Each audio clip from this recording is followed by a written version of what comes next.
Bismillahirrahmanirrahim. Assalamualaikum warahmatullahi wabarakatuh, dan salam sejahtera. Nama saya Muhammad Nafi bin Nizam, nombor matrik 503085. Jadi hari ini saya akan buat sedikit summary, sedikit pembentangan berkenaan subjek Youth Development yang diadakan pada setiap minggu hari Sabtu. Jadi pada minggu pertama kami telah mempelajari tentang jantina dan gender, di mana jantina merujuk kepada ciri-ciri biologi yang menentukan seseorang itu sama ada lelaki ataupun perempuan. Sebagai contoh, lelaki kebiasaannya mempunyai tulang dan bentuk badan yang lebih kuat berbanding perempuan. Dan kemudian gender pula merupakan peranan, perlakuan, persepsi, aktiviti dan kerja oleh suatu masyarakat dari semasa ke semasa. Sebagai contoh, wanita adalah lemah lembut, oleh demikian perempuan ataupun wanita tidak boleh membuat kerja berat. Kemudian kami juga telah mempelajari stereotip gender, di mana masyarakat berpandangan bahawa lelaki tidak boleh menangis di tempat awam, manakala perempuan boleh. Contoh yang lain, masyarakat beranggapan bahawa perempuan kerja sebagai jururawat, kemudian lelaki kerja sebagai jurutera. Untuk minggu kedua, kami telah mempelajari tentang keluargaku sayang, di mana keluarga merujuk kepada sekumpulan individu yang mempunyai hubungan darah atau melalui perkahwinan ataupun melalui pengangkatan yang sah. Kemudian keluarga juga dibentuk melalui ikatan perkahwinan antara pihak lelaki dan pihak perempuan. Seterusnya, kami juga telah mempelajari tentang pelbagai jenis keluarga, di mana yang pertama keluarga serat berai. Kemudian kami telah mempelajari tentang keluarga nuklear, kemudian keluarga induk tunggal, keluarga luas, keluarga sandwich, keluarga komuter, dan akhir sekali keluarga dua kerja. Seterusnya, terdapat pelbagai amalan nilai murni dalam keluarga, seperti membuat kerja rumah maupun melakukan aktiviti ibadat bersama keluarga seperti sembahyang jemaah. Kemudian terdapat pelbagai kepentingan memiliki keluarga yang bahagia, di mana yang pertama melahirkan satu generasi muda yang berketerampilan, dan yang kedua mengurangkan kes jenayah. Hal ini demikian kerana apabila anak-anak dapat perhatian yang cukup daripada ibu bapanya, ini dapat mengurangkan kes jenayah yang dilakukan oleh generasi muda terhadap masyarakat. Kemudian kami pada minggu ketiga kami telah mempelajari tentang sexuality. Apakah sexuality? Sexuality adalah aspek yang normal dalam proses perkembangan setiap remaja. Kemudian sexuality adalah proses sepanjang hayat, bermula dari kelahiran sehingga akhir hayat. Dan sexuality juga bukan sekadar hubungan seks, tetapi ia meliputi perasaan, emosi, pemikiran, tingkah laku sebagai seorang wanita ataupun lelaki.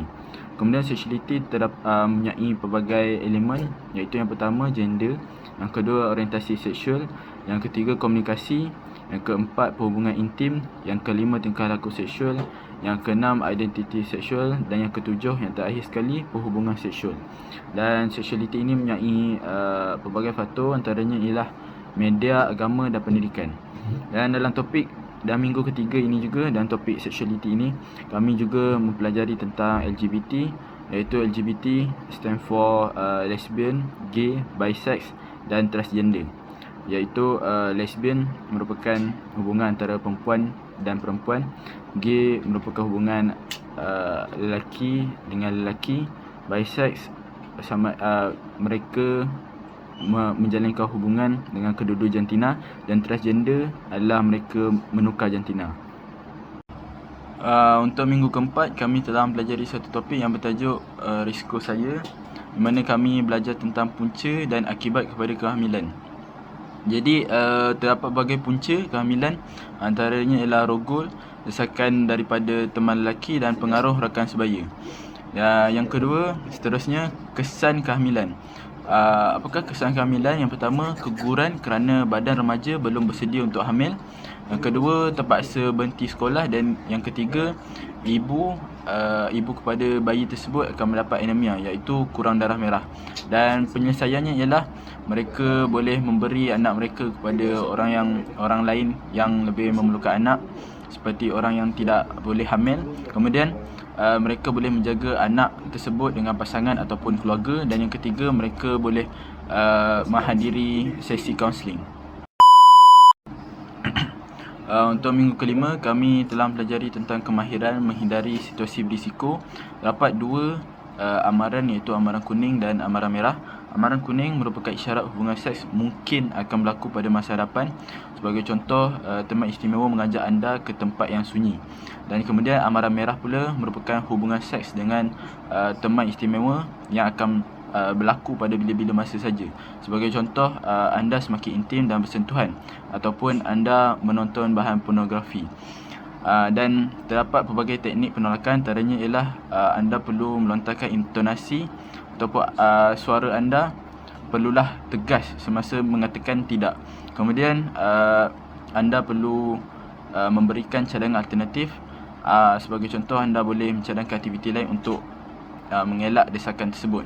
Dan yang terakhir sekali, anda perlu ulang kemahiran teknik penolakan. Ulang berkali-kali dengan tegas supaya mereka tidak lagi mengganggu anda. Jadi untuk minggu ke-6, kami telah mempelajari hidup tanpa keganasan. So, apakah contoh-contoh keganasan dalam kehidupan kita? Yang pertama sekali, penyalahgunaan kuasa dalam perhubungan, seperti suami meninggi-ninggi suara kepada isteri dan berlaku ganas terhadap isterinya. Yang kedua, ia dilakukan secara mengawal, mendominasi atau memalukan mangsa. Itu juga dikategorikan sebagai keganasan. Yang ketiga, dicetuskan oleh keperluan untuk merasa kuat dan berkuasa. Kira pengganas ni menyalahgunakan kuasa mereka. So, contoh-contoh mangsa keganasan ni termasuklah perempuan dan lelaki. Tetapi lelaki ni, jika kita lihat dari sudut yang lebih spesifik, lelaki yang kerap kali menjadi mangsa keganasan ni adalah lelaki yang bersifat lembut. Dan contoh-contoh keganasan yang berlaku termasuklah gangguan seksual dan juga rogol. So, seterusnya, bentuk-bentuk gangguan seksual. Kita terdapat banyak bentuk-bentuk gangguan seksual, tetapi antara tiganya termasuklah gangguan lisan, gangguan secara fizikal dan gangguan visual. Apakah gangguan lisan? Gangguan lisan ni kita pemangsa ataupun pengganas ni dia mengganggu menggunakan percakapan. Kemudian yang kedua, gangguan secara fizikal, dia menyentuh di bahagian-bahagian tidak sepatutnya. Dan yang ketiga, gangguan visual. Gangguan visual ni melibatkan gambar ataupun video yang tidak sepatutnya. Dan seterusnya, kami juga pada minggu ke-6 dapat mengenal pasti jenis sentuhan. Terdapat dua jenis sentuhan, iaitu sentuhan selamat dan sentuhan tidak selamat. Apakah sentuhan selamat? Sentuhan selamat merupakan sentuhan di bahagian lain yang tidak mencetuskan rasa tidak selesa, seperti bersalaman dan sebagainya. Kemudian yang kedua ialah sentuhan tak selamat. Apakah sentuhan tak selamat? Sentuhan tak selamat ini berlaku apabila seseorang menyentuh di bahagian sulit ataupun payudara ataupun bahagian tubuh lain yang mencetuskan rasa tidak selesa terhadap kita. Jadi apabila kita mendapat sentuhan yang tidak selamat ini, apakah langkah yang patut kita ambil? Yang pertama, kita perlulah katakan tidak pada mangsa, katakan tidak pada pemangsa supaya mereka sedar. Kemudian yang kedua, sekiranya pelajar terkena gangguan seksual ini, mereka perlulah melaporkan kepada pihak sekolah ataupun pihak universiti ataupun ibu bapa mereka sendiri. Dan yang ketiga adalah membuat laporan polis supaya memangsa mendapat hukuman ataupun keadilan daripada pihak polis. Kemudian yang seterusnya, pada minggu ke-7 kami berpindah ke siri yang kedua, dan tajuk yang kami pelajari adalah alam perkahwinan. So, apakah definisi perkahwinan? Perkahwinan merupakan perkongsian hidup yang disahkan oleh agama, perundangan negara dan adat istiadat. Selain itu, perkahwinan juga merupakan suatu amanah yang disertai dengan tanggungjawab. So, apakah tujuan perkahwinan? Yang pertama, kita dapat memenuhi tuntutan agama. Seperti yang kita tahu, agama Islam amat menuntut perkahwinan untuk mendapat penyambung generasi. Dan yang kedua adalah mendapatkan zuriat. So bila perkahwinan ni mestilah ada kepentingan-kepentingan terhadap diri kita. Jadi antara kepentingannya ialah kita dapat mendewasakan diri kita. Contoh macam sebagai saya sebagai seorang lelaki, bila berkahwin akan jadi seorang bapa, jadi saya boleh mendewasakan lagi personality saya. Dan yang kedua, kepentingan perkahwinan ni adalah kita dapat mendapatkan penyambung generasi untuk generasi-generasi akan datang.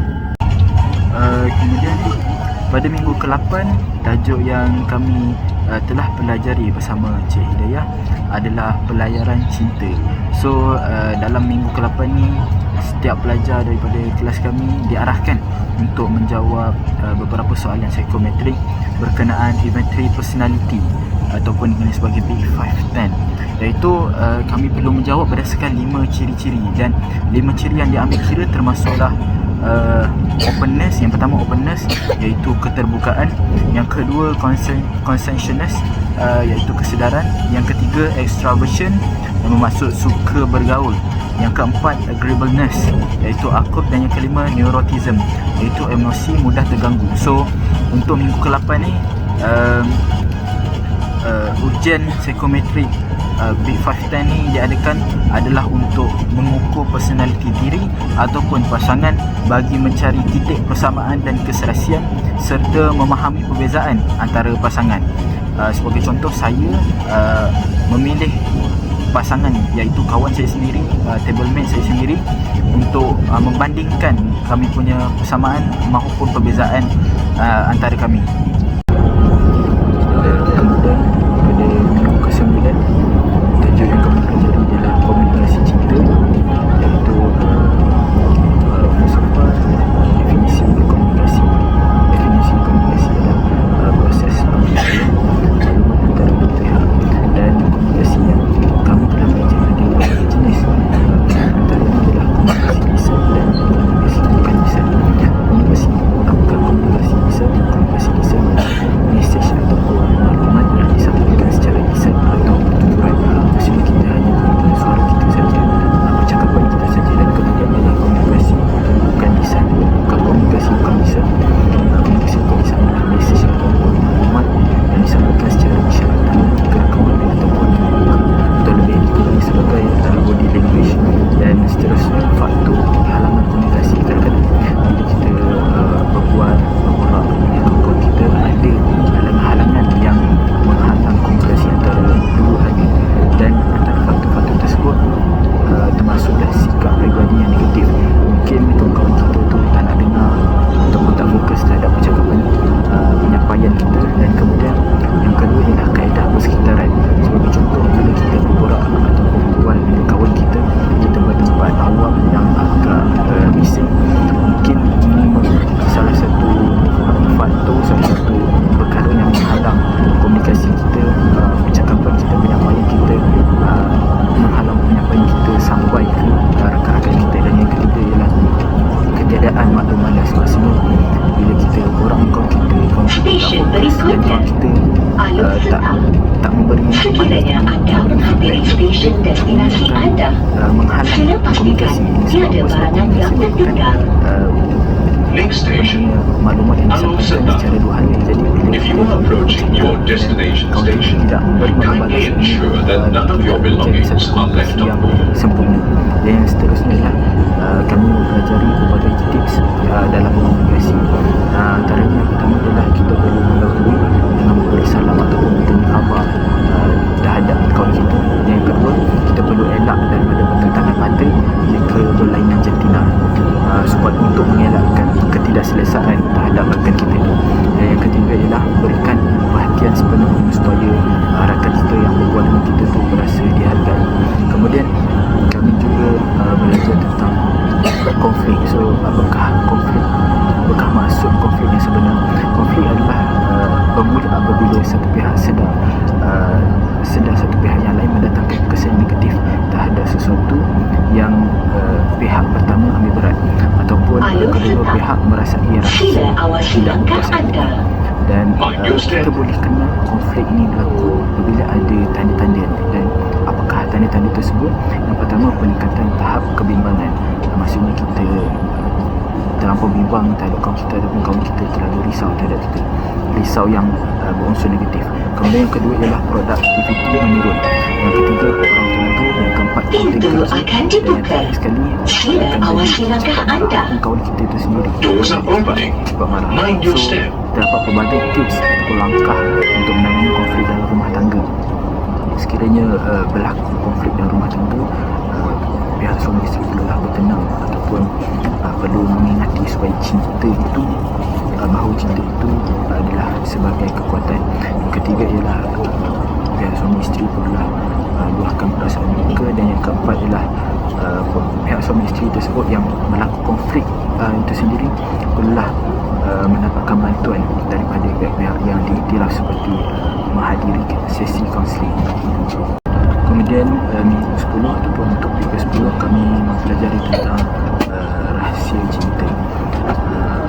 Teori kami mempelajari dan mendalami tentang teori segitiga cinta ataupun kita boleh panggil triangle theory of love yang ditubuhkan oleh ahli psikologi Robert Sternberg. Dan segitiga cinta ini terdiri daripada 3, iaitu intimacy, passion, commitment. Intimacy ini bermaksud kemesraan yang kita boleh kita boleh translate dia sebagai KTM Berhad mengucapkan selamat datang dan terima kasih kepada para tetamu yang dihormati kerana memilih perkhidmatan ETS. Destinasi akhir tren ini adalah stesen Kemas. Stesen berikutnya setia ataupun kita KTM dalam bahasa would like to lain jaga welcome all cinta guests aboard. Next Dan station, yang terakhir sekali topik yang kami telah pelajari, iaitu topik ke-11 ataupun minggu ke-11, iaitu arti cinta. Di mana dalam kelas setiap pelajar ditugaskan